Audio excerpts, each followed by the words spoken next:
L'any passat va haver més de 37.000 menors ingressats als hospitals valencians amb estades mitjanes de 4 dies. La humanització del temps d'hospitalització i de l'atenció ambulatòria és un factor bàsic per a la salut. Avui s'està celebrant a la Fe de València la 9a jornada d'humanització d'hospitals per a la infància. Enguany s'ha centrat en les malalties psiquiàtriques infantils que sempre han existit, però sols se'n visualitzen les més greus perquè no hi havia massa professionals que pogueren detectar-les.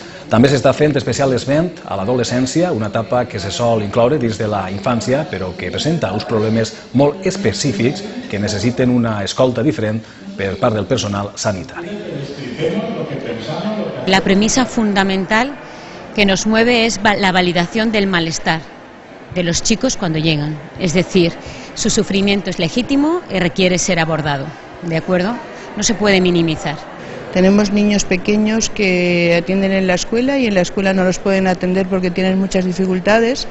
Si tuviéramos una hospitalización de día en el cual el niño iría de 9 a 5 y habría maestros, educadores y profesionales como yo, pues podríamos ayudar al niño a integrarse luego en la escuela y normalizar la escuela.